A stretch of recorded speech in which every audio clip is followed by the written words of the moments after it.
In 1898, Auguste Rodin scandalized Paris with his controversial monument to Balzac.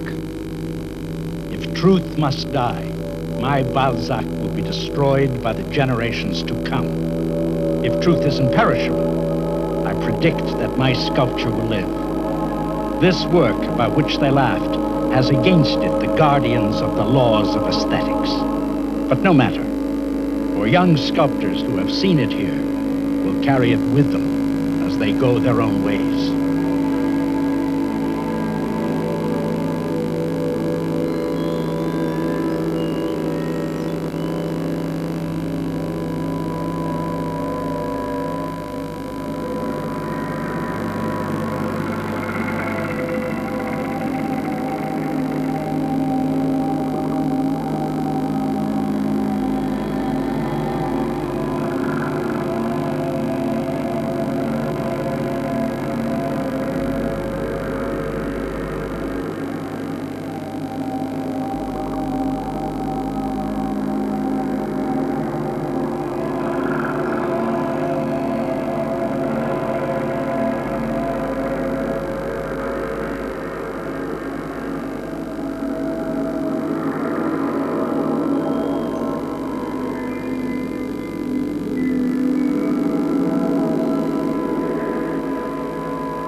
At the turn of the century, Paris was the cultural center of the world.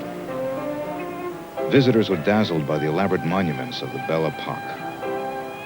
Sculpture played a key role, embellishing public architecture with an ornate profusion of heroes and goddesses, lovers, angels, and mythical beasts. The all-powerful Academy dictated popular taste. At the Grand Palais, hundreds of sculptors participated in the annual Salon, exhibiting works with such lofty titles as The Force of Hypocrisy Oppressing Truth, or Beauty Unveiling Herself to Science. A monument to 19th century ideals, the Paris Opera is decorated by many such works. These figures by the sculptor Carpeau were considered too radical by the Academy. A nostalgia for the classical marked the more accepted works, which often celebrated patriotism, nobility, or beauty. This noble mission of sculpture was by no means restricted to Paris or even to France. The old order, however, was beginning to crumble under the pressures of the modern age, and a number of young artists who would transform the very concept of sculpture were already gathering in Paris. Many of these young artists came to Meudon, a suburb of Paris, to visit the celebrated Rodin. His studio is now a museum, preserving many of the original plasters. Rodin profoundly admired the sculptural achievements of antiquity, the French Gothic, and the Italian Renaissance. In one sense, Rodin was the last great sculptor working out of these classical traditions. In another sense, he pursued new ideas, exploring the expressive potential of the human body. He rarely considered any work finished, and his greatest works are marked by an internal restlessness, a precarious balance.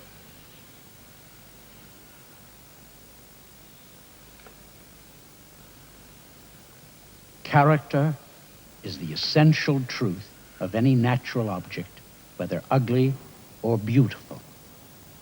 It is even what one might call a double truth, for it is the inner truth translated by the outer truth. It is the soul the feelings, the ideas expressed by the features of a face, by the gestures and actions of a human being, by the tones of a sky, by the lines of a horizon. And that which is considered ugly in nature often presents more character than that which is termed beautiful. And as it is solely the power of character which makes for beauty in art, it often happens that the uglier a being is in nature, the more beautiful it becomes in art. On November 12, 1840, Rodin was born in a working-class district of Paris. Because of his early aptitude for drawing rather than academic studies, he was enrolled at the Petite École, an art school which he soon outgrew. But he was denied admission to the more important École des Beaux-Arts on account of his independent attitudes. Overwhelming grief at the death of his sister inspired Rodin to enter the priesthood. But after some months, he was convinced to pursue his real calling, sculpture.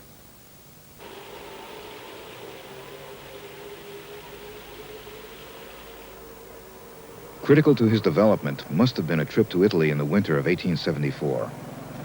He visited Rome, Pisa, and Florence, where he spent 2 months studying the works of Michelangelo and other Renaissance sculptors. An influential work by Michelangelo, The Bound Slave, could be studied in Paris at the Louvre. I invent nothing. I rediscover. And the thing seems new because people have generally lost sight of the aim and the means of art. They take that for an innovation which is nothing but a return to the laws of the great sculpture of the ancients. Rodin's first major public commission was a monument to the burghers of Calais, 6 citizens of that city who offered themselves in martyrdom during the 100 Years' War.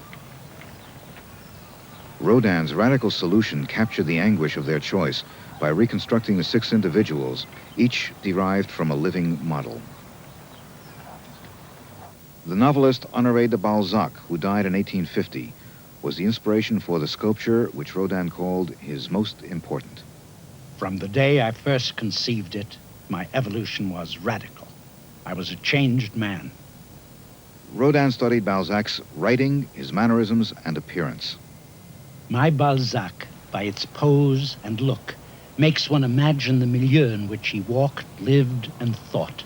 He is inseparable from his surroundings. He is like a veritable human being. The last decades of his life, Rodin devoted primarily to the Gates of Hell, a project he left unfinished.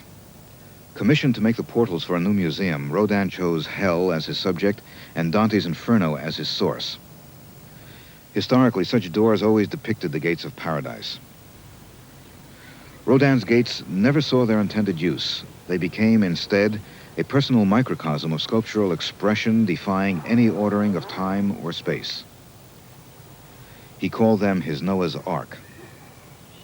His friend, the poet Rilke, wrote, "He has endowed hundreds of figures that were only a little larger than his hand, with the life of all passion, the blossoming of all delights, and the burden of all vices." Rodin extracted several figures from the gates and magnified them. One of these was the thinker. I conceived a thinker, a naked man, seated upon a rock, his feet drawn under him, his fist against his teeth. He dreams.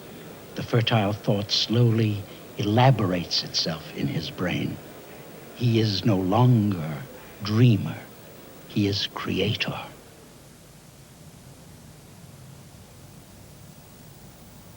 Edgar Degas is remembered primarily as a painter. He made sculpture, however, quite early and steadily throughout his career. Unlike his friend Rodin, Degas considered his sculpture a private activity.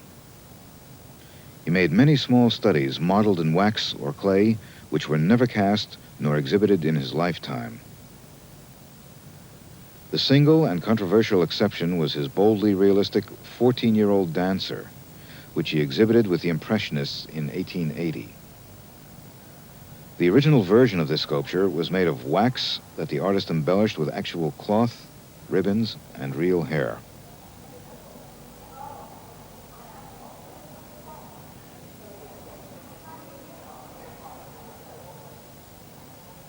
After his death in 1917, 150 figures and fragments were found in Degas' studio, representing only a fraction of his sculptural work, most of which did not survive to be conserved or cast in bronze. When urged by the art dealer Vollard to consider casting, Degas reportedly explained that bronze was all right for those who work for eternity, but that his pleasure consisted of beginning again and again.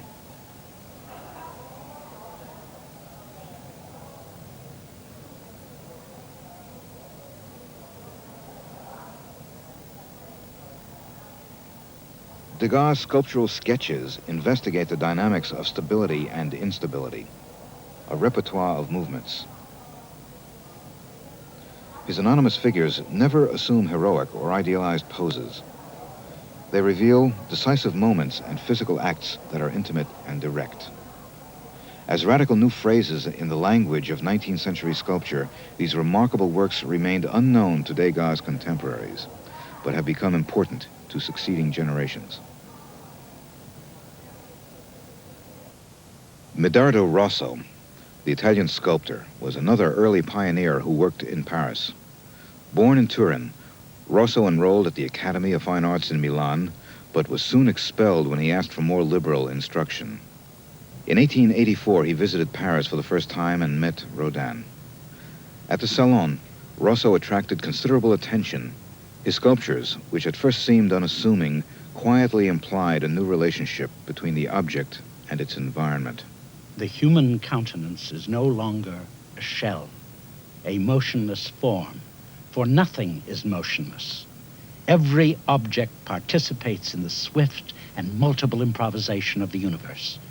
In nature, there are no limits, and for the same reason there should not be any in art.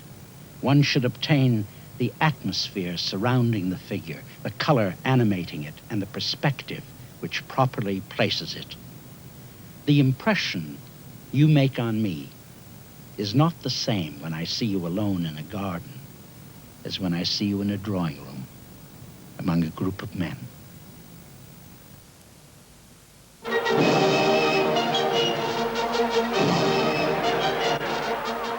One of Rodin's immediate successors was Antoine Bourdelle, seen here at the dedication of one of his public commissions.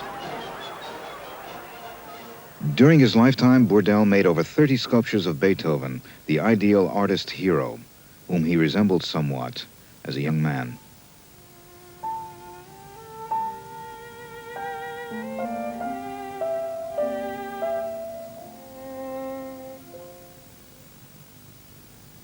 For 15 years, Bourdelle studied with Rodin, working as his marble carver. Eventually, he established his own school for sculptors, the École Bourdelle, where many important members of the next generation learned the basic techniques of carving and casting.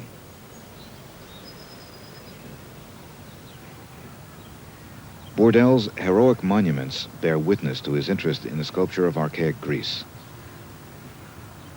This aesthetic was to influence the look of public sculpture in Europe and the Americas for several decades. Desire was made by Aristide Maillot in 1908 and reflects his interest in the archaic and the more primitive art of the ancient world. He was a close friend of Bourdelle's, whom he met while working in Rodin's studio. Maillot divided his time between Paris and Bagnoul, the Mediterranean fishing village where he was born.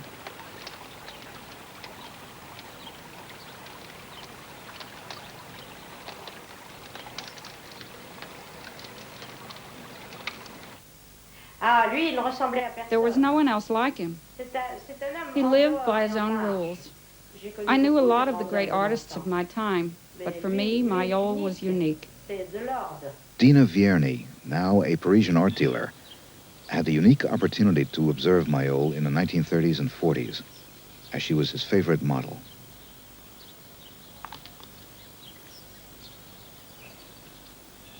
Je l'ai rencontré, je dois dire tout à fait par hasard. I first met him quite by accident. An architect had seen me as a girl, only 15 years old. He told Mayol about me, saying, "I know a young girl who resembles the work of Mayol and Renoir." And so Mayol sent me a letter in which he wrote, "Someone said you are like a Mayol and a Renoir. I would be quite happy with a Renoir." In fact, I resembled everything Mayol had done, and so I began to pose for him. Later, I was his student, and I worked with him.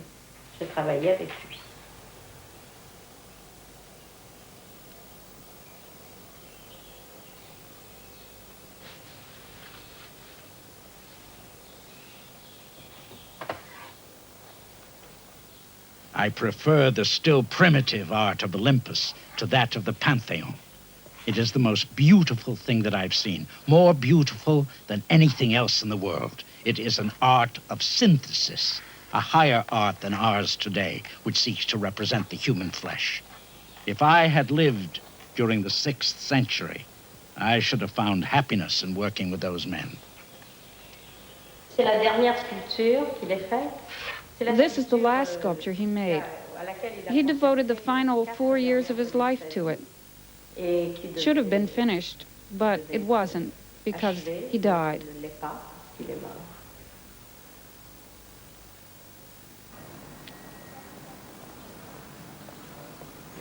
I always start by searching for the whole. At the beginning, my idea is vague, but by the force of work, it becomes visible. I confine myself to the simplest lines and planes. This is difficult because nature is mobile and changing. I seek architecture and volumes. Sculpture is architecture, the equilibrium of masses, a composition of taste. It is difficult to obtain this architectural aspect. So I always start with a geometric figure, a cube, a pyramid, because these figures hold their position in space best of all.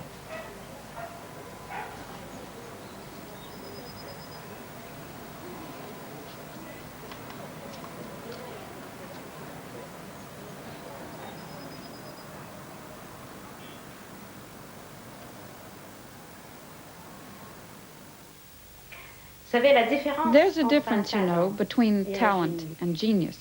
The talented man is gifted by nature, but a genius recreates nature. The true genius gives the essential a new dimension. This is what Mayol did constantly. In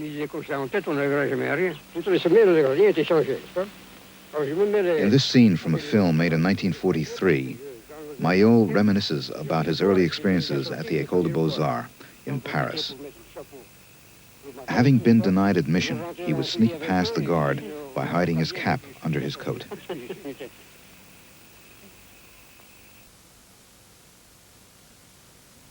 Born in Duisburg, Germany in 1881, Wilhelm Lembruck was the son of a coal miner. Lembruck attended the Art Academy in Dusseldorf, where he became a prize pupil. At the age of 28, he submitted several sculptures to the Salon in Paris. The works were accepted. Encouraged, he moved to the French capital with his wife and son.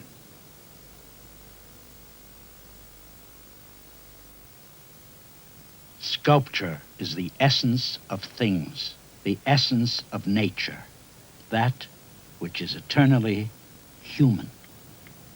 The impoverished years in Paris were critical for Lembruck. Stimulated by contact with other sculptors also experimenting with new forms, his own expressive style quickly developed. All art is dimension. That is the whole of art. Dimension, or in figures, proportion, determines the impression, the effect, the bodily expression, the line, the contour, everything. When the war broke out in 1914, Lembruck returned to Germany, to Berlin, where he exhibited his dying warrior, also titled The Fallen, a poignant memorial to the victims of war. Many of Lembruck's friends on both sides were killed, and his work reveals the impact of his mourning and a sense of deepening depression. The sculptor Alexander Archipenko, who remembered Lembruck from his Paris years, wrote, I remember him as a serious, rather introvert personality, hardworking. He impressed me as always being preoccupied with one problem or another, and always frowning. Lembruck took his own life in Berlin on March 25th, 1919.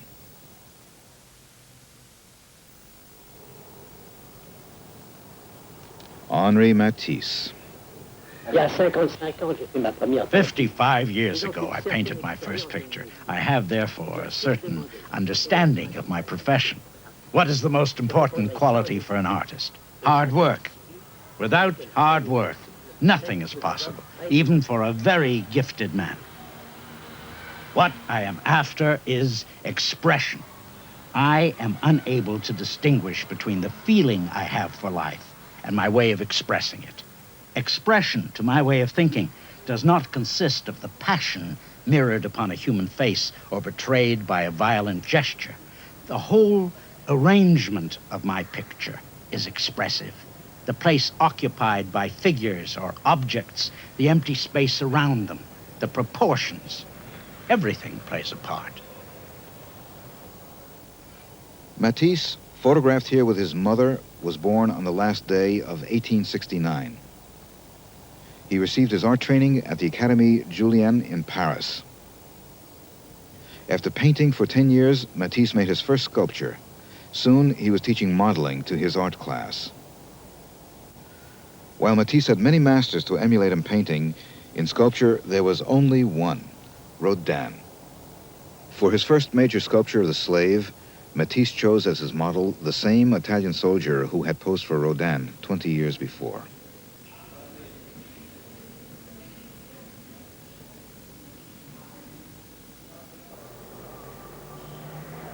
I've done sculpture as the complement of my studies.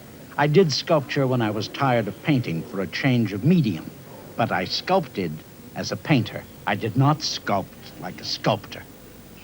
Sculpture does not say what painting does. Painting does not say what music does. They are parallel paths, but you can't confuse them.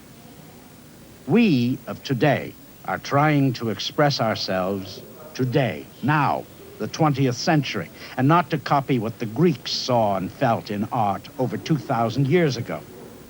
The Greek sculptors always followed a set, fixed form and rarely showed any sentiment. But perfect proportions are unimportant if there is feeling. Like his friend Maillot, Matisse soon abandoned the male figure, finding the female more expressive.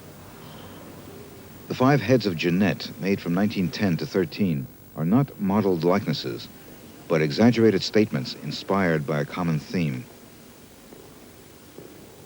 Exactitude is not truth.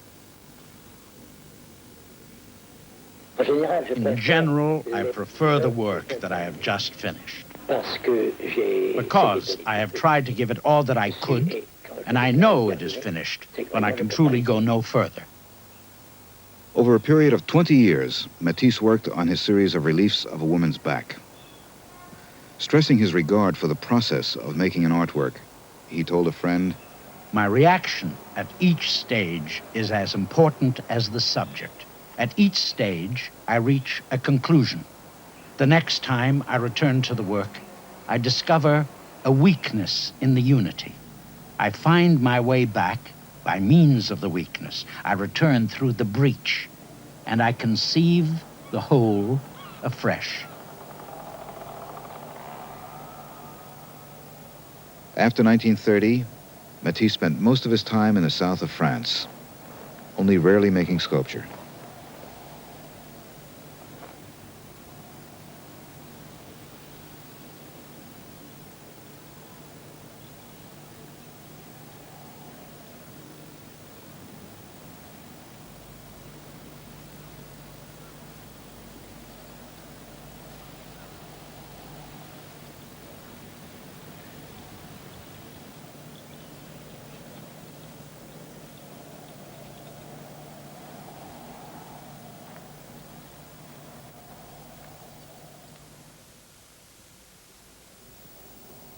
Pablo Picasso was born in Malaga, Spain, in 1881, the son of an academic painter.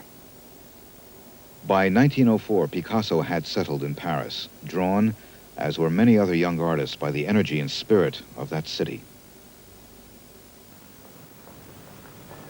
Montmartre, a district on the northern edge of Paris, had become the center of bohemian life. Painters, poets, and writers banded together with circus performers, actors, and tramps in a world of narrow streets and cabarets.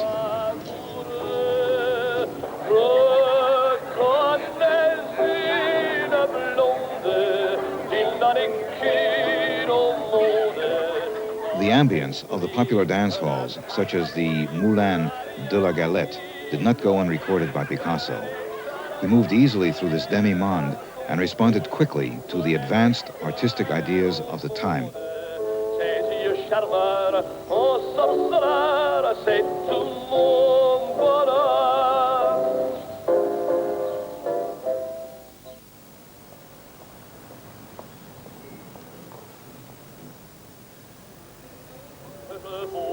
At first, Picasso's immediate circle of companions consisted mostly of other Spanish émigré artists.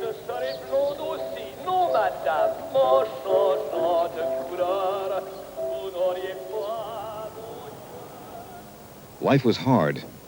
Picasso, often penniless, struggled along until Vollard, the art dealer of Cézanne, gave him his first exhibition. Picasso was praised and befriended by Max Jacob, the poet and art critic. Soon he met Apollinaire, André Salmon, Maurice Raynal, and the other poets, whose company he is said to have preferred to that of artists. These early Paris years were most significant for Picasso. They encompassed what we now know as his blue and rose periods and led up to his revolutionary Cubist works. Until 1909, Picasso's niche in Montmartre consisted of one small room in a rather dilapidated building at number 13 Rue Ravignan. This strange hive of artists was jokingly dubbed the Bateau Lavoir, alluding to the laundry barges then found along the banks of the Seine. Picasso shared his room with his favorite model, Fernande Olivier, La Belle Fernande. A close associate in the development of Cubism, fellow artist Georges Braque. At the home of American writer Gertrude Stein, artists gathered and exchanged ideas. Matisse recalls, I often visited Gertrude Stein in the Rue de Fleurus. On the way, there was a little antique shop. One day, I noticed in its window a small Negro head carved in wood, which reminded me of the huge red porphyry heads in the Egyptian galleries of the Louvre. I bought the head for a few francs and took it along to Gertrude Stein's. There, I found Picasso, who was astonished by it. We discussed it at length, and that was the beginning of the interest we have all taken in Negro art. Everyone's work reflected this interest. It was a time of new acquisitions. Not knowing ourselves too well yet, we felt no need to protect ourselves from foreign influences, for they could, in fact, only enrich us and make us more demanding of our means of expression. Mayol later remarked, The Negro sculptors had the gift of combining 20 forms into one. For Picasso, African sculpture was natural, direct, and civilized. It led him in 1907 to his all-important Demoiselle d'Avignon. It also led him to a major breakthrough in sculpture. Picasso scholar and museum curator William Rubin explains. I think sculpture represented for Picasso something more immediately connected with the world of concrete objects. The materials it's made out of, the fact that it existed three-dimensionally, made it for him something less illusory than painting. Sculpture was a kind of natural instinct for him. In fact, he once said about his Cubist painting that he wished you could cut it up, as it were, and turn it into a three-dimensional sculpture.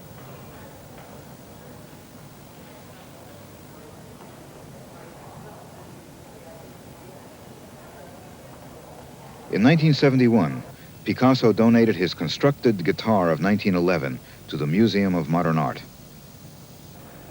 The guitar is the first of Picasso's so-called construction sculptures.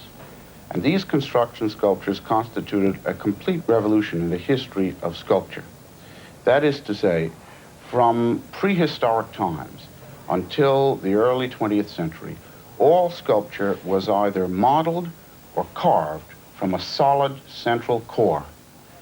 The notion of constructing a sculpture which was empty in the middle, that reached out into space, out of materials which were not solid, was an entirely revolutionary one, and more revolutionary in the history of sculpture than anything that the Cubists did in painting.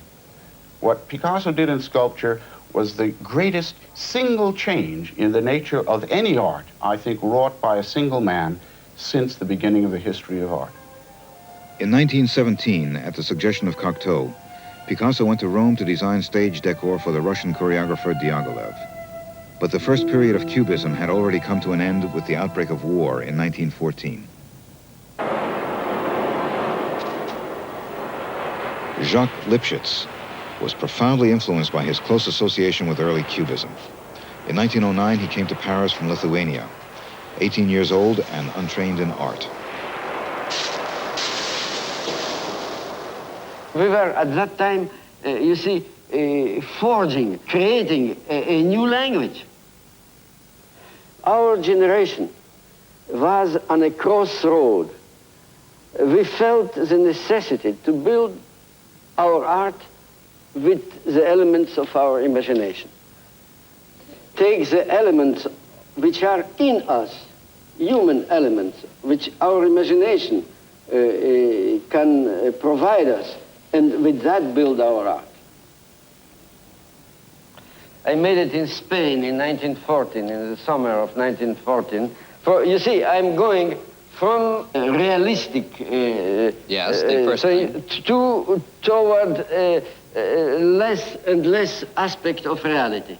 And then from there, I went here. You see, the proportions are not anymore realistic. It's a kind of a construction. And from there, I came to that. You see, that's almost non-representative. It's non-objective, what they call today.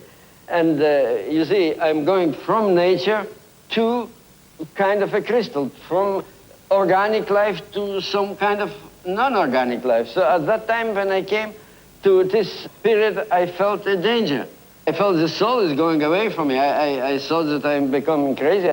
So I stopped a little bit working. I started to draw after nature and meditate. And I decided to go to make the reverse road, go from non-organic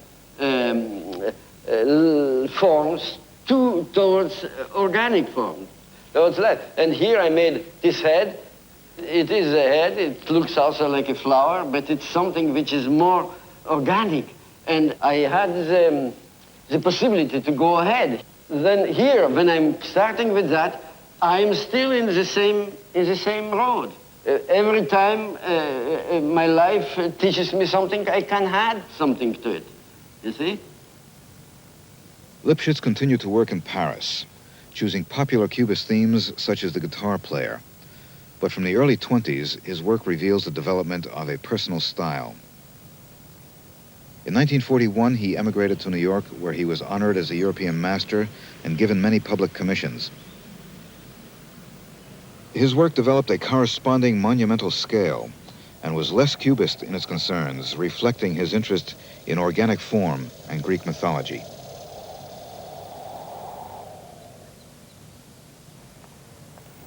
Late works of Henri Laurens, also a Cubist in his early days. I think that the rigor of my Cubist period can also be found in my new works. Picasso used to say to me about Cubism, "Why did we abandon it? It was so magnificent." At the time of Cubism, we all thought along the same lines, but we couldn't go on making papier-collé all our lives. We gave all we could give in that common endeavor, and after that, each of us had to go his own way. C'est une histoire curieuse. Enfin, mon père faisait de la sculpture déjà depuis. Claude Laurens, the artist's son. It's a curious story. My father had already been making sculpture since around 1907. But in 1910, it so happened that my mother and Brock's wife, who had known each other very well as young girls, met again, now married. And soon they all became very good friends. In this way, by Brock, my father was introduced to Cubism. Meanwhile, my father, who had long since left behind the influence of Rodin, was making his own tentative explorations into sculpture. Soon he was making completely different works which opened up extraordinary possibilities. And so, in 1911, he made his first Cubist work.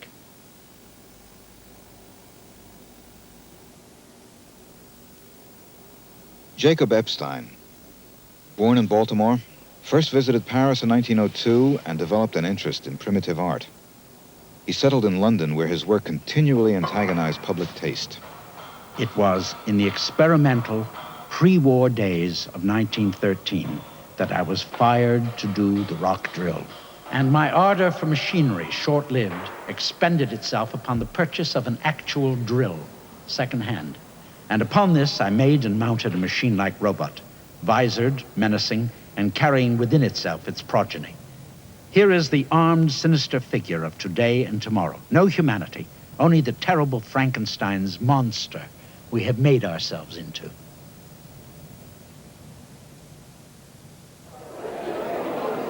Rome awakens to a new art movement, Futurism. Umberto Baccioni, a painter and one of the key figures in the movement, was the first to explore the effects that these futurist principles would have on sculpture, the plastic three dimensions, as he called it. Milan was the real birthplace of Futurism. Inspired by Impressionism and frustrated by the reverence for classical antiquity, a handful of young artists signed the manifesto, which they hoped would act as a lightning bolt in the gray artistic sky of their country. We wish to sing the love of danger. We declare that the world's splendor has been enriched by a new beauty, the beauty of speed. We shall sing in praise of the multicolored and polyphonic tides of revolutions in modern capitalism. And we are launching this, our manifesto, of overwhelming and incendiary violence with which we are today creating futurism, because we wish to free this country from the fetid gangrene of professors, archaeologists, tourist guides, and antique dealers. Baccioni exhibited his paintings with the other futurists. But his sculpture, which was made between 1911 and 1913, such as this fusion of head plus house plus light, was kept aside for a separate exhibition held in Paris. Perhaps Baccioni wanted his Cubist friends to see these pieces because seeing their works had been important to him. Like Medardo Rosso, whom he admired, Baccioni was primarily concerned with the interaction of the object and its environment. We must begin with the central nucleus of the object we wish to create in order to discover the new laws. That is, the new forms that invisibly but mathematically link the object to the apparent plastic infinite and to the plastic inner infinite. The new plastic concept will thus be the equivalent of the transformation into plaster, bronze, wood, glass, or any other material of the atmospheric planes that link and intersect the objects. Their revolutionary attitudes, their attack on academic art, carried over into fervent pro-war sentiment. When Italy joined the war, the futurists were the first to volunteer.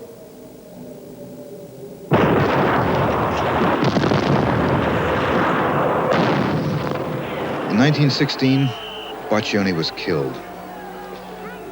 A week earlier, his comrade, Sant'Elia, had fallen. Soon after, Apollinaire, the poet and champion of Cubism, was mortally wounded. Most of the French artists were pressed into service, while the foreign artists who could remain in Paris watched the city that had nurtured possibly the most creative period in the history of art transformed into a bleak wartime capital.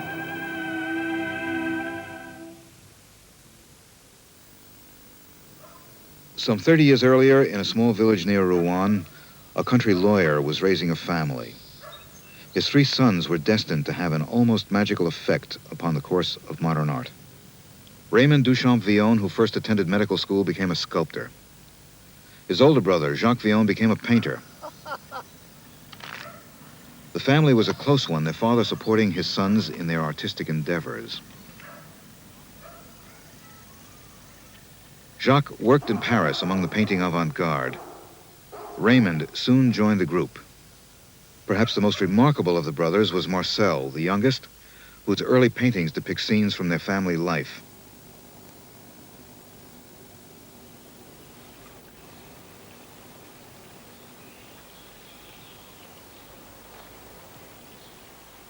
Around the year 1911, an abrupt transformation occurred in Marcel's style. His brother Raymond wrote, Today, the violent discussions which accompany the appearance of Cubism are the same which disturbed our fathers in the great days of Impressionism. They recur every time remarkable personalities must assert themselves. The effect of an artwork arises from the encounter of 2 personalities, the artists and the spectators. This does not necessarily imply any communion between them. Quite to the contrary. There's a violent collision between the one's conventional learning and the other's spontaneity. But the effective presence of the creator in his work is the indication and proof of its value. That is exactly why I could, at the beginning, and without knowing them, be attracted by the Cubist painters. Jacques' studio in Puteaux, where the brothers met on Sundays to discuss art with their friends Leger, Archipenko, Picabia, even Baccioni came to visit. In 1914, just before enlisting as a medic, Raymond began work on his horse, half beast, half machine. He was able to complete the work while on leave. 1918, and the war is over. The power of the machine is upon us, and we can no longer conceive of human beings without it. In an epoch of floating ideas and aspirations, there can be no definitive or durable monument. Duchamp Villon did not live to see the armistice. His last work was a mask of his doctor at the military hospital in Caen, where he died of typhoid fever.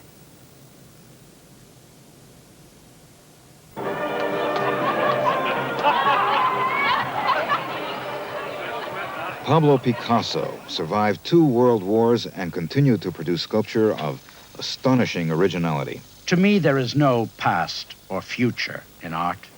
If a work of art cannot live always in the present, it must not be considered at all.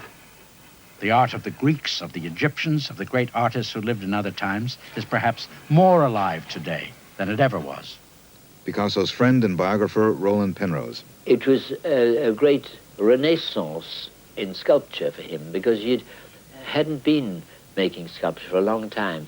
And with his old friend Gonzalez, he got to work on these plaster casts, big plaster sculptures, which have now mostly been made into bronzes, and also on a great many metal sculptures, because Gonzalez was a great metal sculptor, and the welding was something very easy to him. And these metal sculptures, like the head of a woman and like the woman sitting in a garden, are wonderful pieces. And he was seeking new ways of expression. And Gonzalez, to him, was an old friend. He'd made, after all, that sculpture, that Cubist head with Gonzalez years before. And he always enjoyed working with another sculptor or another craftsman. Julio Gonzalez devoted himself entirely to sculpture after his collaboration with Picasso in the years 1929 through 31. Gonzalez came from a family of goldsmiths in Barcelona and settled in Paris in 1900. The American sculptor David Smith was to call him the first master of the torch, as he pioneered the techniques of forging and welding metals to make sculpture. To project and design in space, to use space as material, was his aim. The painter Hans Hartung was his son-in-law. At first, he made figurative things, embossed heads, and so forth. To make these marvelous heads, he needed all the technical knowledge he had at his disposal. And then he went on to make much more abstract things. You might call them abstract. For him, there was no abstract, although they would look like abstract forms to people who saw them for the first time.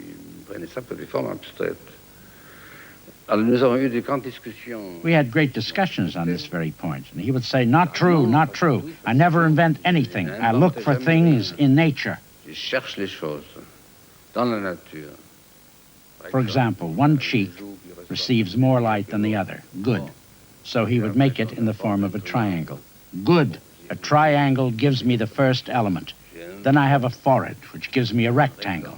And also I have the hand, the general movement, and the proportion of the limbs. And no one is permitted to create things which do not already exist in nature, or which are not ultimately derived from the creation of God. Picasso used welding to combine and transform already existing elements. In fact, who knows what reality is? A bicycle saddle with the handlebars of the bicycle attached to it becomes a bull. That is that strange metamorphosis that Picasso worked on a great deal. He would improvise and would take things in the most unexpected way. Something which was, you'd pick up like that and would be useless otherwise, some piece of rubbish. He would suddenly transform. He was a god in that way. He could change the manner of things, the character of things. The idea of metamorphosis, of course, and ambiguity are two things which in our 20th century art have been of great importance, and they are new factors.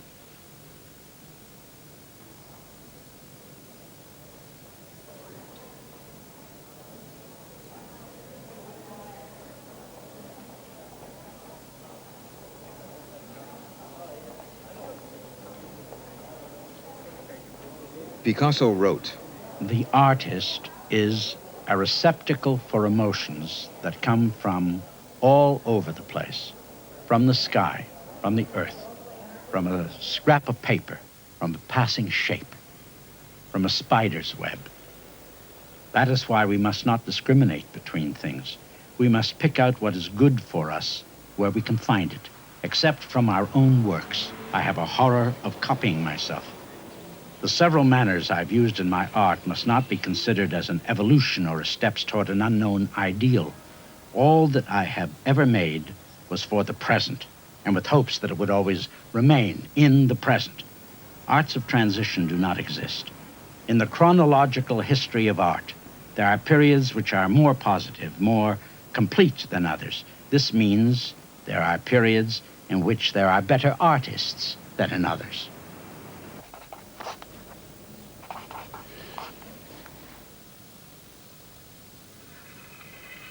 His sculpture, they were like his own children.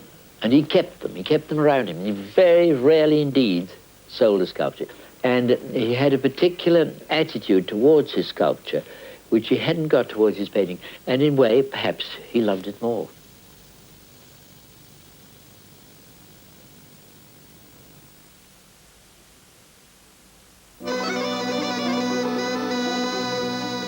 Perhaps the most enigmatic personality among these artist pioneers was a Romanian, Constantine Brancusi. Born in a farming village near the Transylvanian mountains, Brancusi studied at the School of Fine Arts in Bucharest before setting off for Paris on foot. He arrived in 1904 and met Rosen, whose Balzac Brancusi considered the first modern sculptor. Turning down Rodin's invitation to serve as his apprentice, Brancusi said, "Nothing grows well in the shadow of a great tree." His most important teacher was the 11th century Tibetan monk, Milarepa. whose confessional writings of transcendental purity may have led Brancusi to his final clarification of form, the ultimate penetration of matter by spirit. If art must enter into communion with nature to express its principles, it must also follow the example of its action. Matter must continue its natural life when modified by the hand of the sculptor. The plastic role that it naturally fulfills must be discovered and preserved. To give matter another role than the one nature intended it to have is to kill it.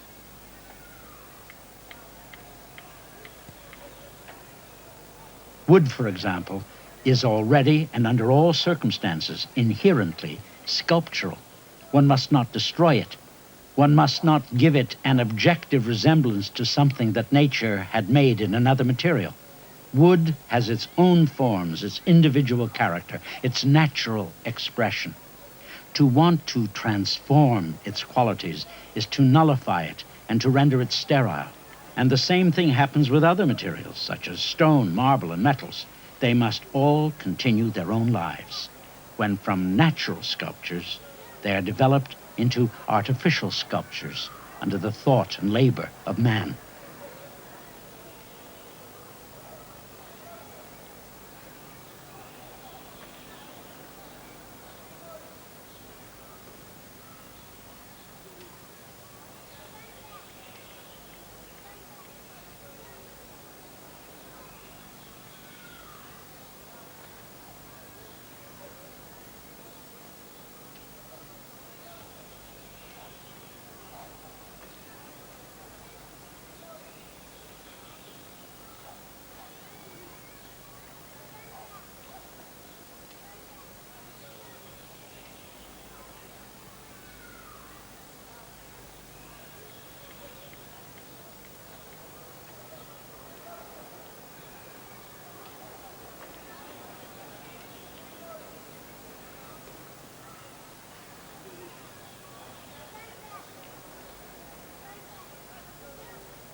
In 1926, Brancusi traveled to New York, where he was having several exhibitions.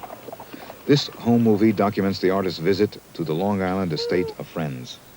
All materials have within themselves the sculpture that the man wants. He must labor to get it out, eliminating the superfluous material that covers it. Sculpture is a human expression of nature's actions. The artist should know how to dig out the being that is within matter and be the tool that brings out its cosmic essence into an actual, visible existence. Simplicity is not an end in art, but we arrive at simplicity in spite of ourselves as we approach the true sense of things. When you see a fish, you don't think of its scales, do you? You think of its speed, its floating, flashing body seen through the water. Well, I've tried to express just that. If I had made fins and eyes and scales, I would arrest its movement and hold you by a pattern or a shape of reality. I want just the flash of its spirit.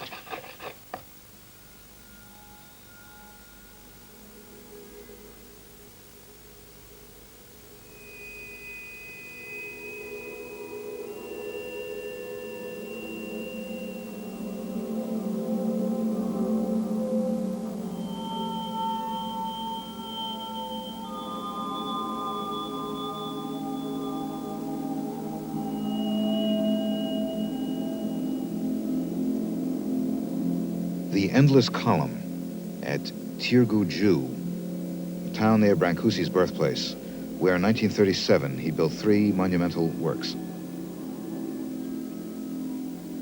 The Table of Silence, The Gate of the Kiss,